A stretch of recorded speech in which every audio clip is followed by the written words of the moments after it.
died, and after his death, an 8,000-page manuscript was found in his room. None of it had been published. No one was supposed to see it. He had written those pages for 8 years, at night, alone. Every page returned to the same question. Is this world real? This room? This sky? This moment? Is any of it truly real? And before he died, that man had found an answer. His answer was no. Many people thought he was insane. Very few listened. His name was Philip K. Dick. For years, his story was told only halfway, reduced to a laugh, pushed into a corner. But the dark witness remembers stories as they were.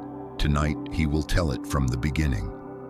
At the beginning, there were 2 babies, Philip and his twin sister, Jane. They were born on the same day in 1928. 6 weeks later, Jane died. Philip survived. And for the rest of his life, he lived like a man with one half missing, a sister who was never beside him, but was always there. Years passed. Philip became a writer. He wrote science fiction. Imagine a small, cold apartment, the curtains closed, an old typewriter on the table, its ribbon almost empty. Beside it, a few dollars, everything he had left until the end of the month. Philip sat there at night, writing, without stopping. Cheap magazines paid little, but they wanted many pages, so he borrowed speed from pills to stay awake, to write, to deliver. In his stories, the same fear was always beating. What if the visible world is fake? What if the person standing in front of you is not human at all? What if your memories are not yours? What if someone placed them inside you? At that time, almost no one took it seriously. They saw it as the strange imagination of a genre writer. But for Philip, these were not fantasies, they were doubts. And those doubts were growing. He did not know yet that one day the doubt would leave the pages of his books and enter his own life. It was November 1971. Night. Philip came home. The door was broken. He stepped inside. The room had been torn apart. His papers were scattered across the floor. Personal documents were missing. And in the corner, a fireproof safe bolted to the wall had been blown open. No one ever discovered who did it. The police had no answer. The case went cold. But for Philip, nothing ended. At night, he sat and listed possibilities. Maybe it was the government, maybe the secret services, maybe a rival. And once, a thought struck him so hard that it frightened him. Maybe he had done it himself and simply did not remember. Those years were heavy. Marriages were falling apart. There was no money. His body was exhausted, and the world no longer looked the same to him. It was as if a thin curtain had been stretched over everything, as if something underneath that curtain was breathing. His friends thought he was simply tired, that he had been through too much, that he needed rest. Maybe they were right. Then February of 1974 came, and Philip K. Dick's life split in two. It began with an ordinary toothache. Philip had had a tooth removed. He needed pain medication. A woman from the pharmacy came to his door with the medicine. Around her neck, she wore a small golden pendant. It was shaped like a fish, the secret symbol of the early Christians. Sunlight touched the pendant. For one moment, it flashed. The light entered Philip's eye and something opened. Later, he would try to explain it, but he never fully could. When he closed his eyes, he saw a bright pink light, and according to him, that light spoke, not with ordinary words, but with images, with knowledge. Then something happened that ended Philip's doubt. The light told him something about his baby son. His child had a hidden birth defect, something no one had noticed, something that could become dangerous if it was not treated. Philip took his son to a doctor immediately. The doctors examined the child. The defect was real and surgery was needed. How could this be explained? A father's fear, a coincidence, or something else? For Philip, the answer was clear. He became certain that whatever had spoken to him was real. The strange experiences multiplied. He felt as if he existed in two times at once, in California in 1974, and 2,000 years earlier in ancient Rome. He claimed that he was thinking in an ancient language he had never learned. He felt that the modern world was only a set, a cover, a thin decoration, and beneath that cover, time had never moved forward. Later, he would compress that idea into one of his most famous lines. The empire never ended. Philip was now certain. He had looked behind the curtain of reality. Now he had to understand what was hiding there. After that day, Philip sat at his desk every night. A lamp, a stack of paper, one man. He tried to understand what had happened to him, to explain it, to find meaning inside it. The pages began to pile up, 100, 500, 1,000. He did not really intend to publish them as a book.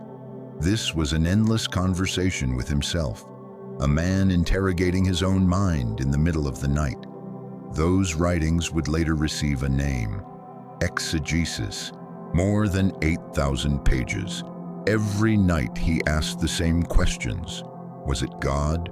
Was it a signal from the future? Was it a cosmic intelligence?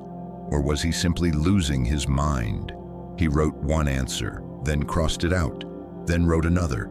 He could not rest inside any of them. During those same years, something else was happening, quietly. Philip's body was growing tired, his blood pressure was rising. The weight of the past years was gathering inside him. The sleeplessness, the drugs, the tension.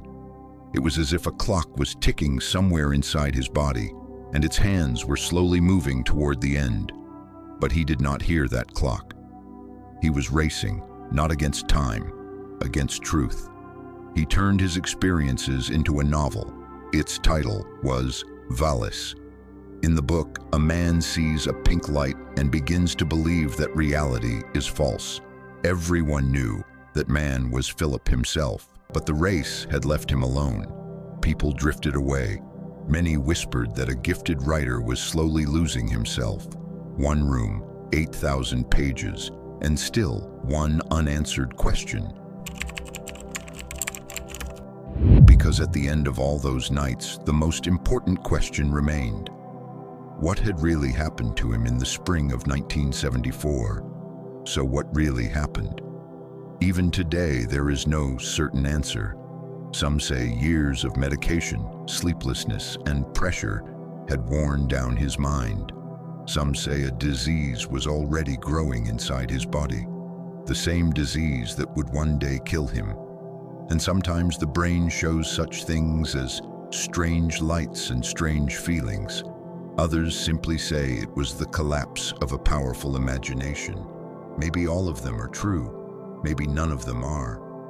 Philip believed until the end of his life that he had seen something real. For many years, it was dismissed as the delusion of a sick writer. Now, listen carefully.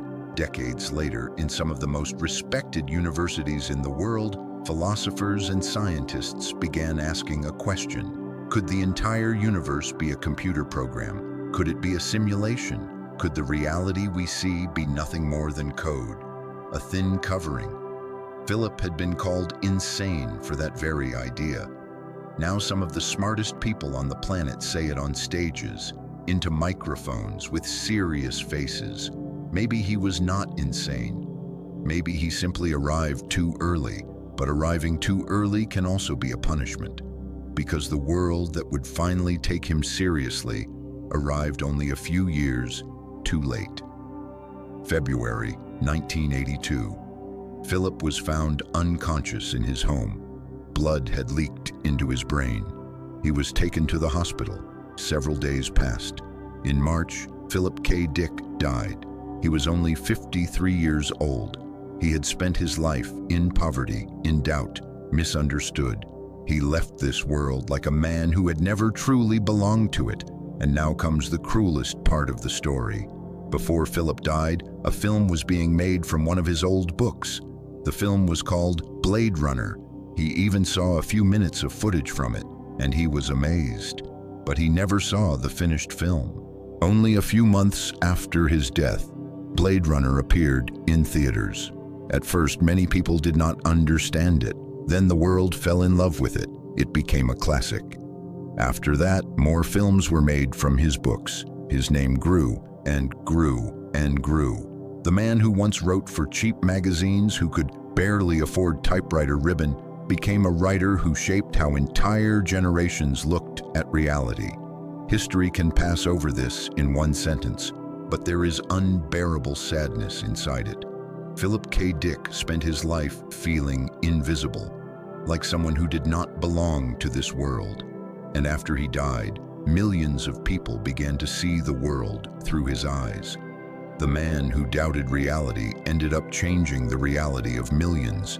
He simply was not there to see it. And what about the question? The question that followed Philip K. Dick until the day he died. Is this world real? He had no final answer, and neither do we. Maybe what he saw in the spring of 1974 was only the work of an exhausted mind. Maybe for one brief moment before anyone else, he touched the edge of something. We do not know. Maybe we never will. But one thing is certain. He asked the question before almost everyone else, and he paid for it more heavily than almost anyone else. Today, philosophers ask the same question. Scientists ask it. And maybe you, for one moment, have asked it too. Is this room real? Is this moment real? Philip K. Dick did not answer that question. He simply asked it too early. And because he asked it too early, he was alone. Maybe the real story is not whether reality is fake. Maybe the real story is this. Sometimes one person feels the truth before everyone else. And the world only listens after he is gone. Now one question remains with you. Philip K. Dick was alone because he asked it. But you are not alone. You are one of countless people asking the same question. This channel brings back the stories of people who spoke too early and were not heard. The next story is already waiting. If you want to be here when it opens, subscribe. And if someone's truth is still hidden in the dark, write their name in the comments. Maybe next time, their story will be the one we tell. The light slowly fades, but the dark witness never closes his eyes.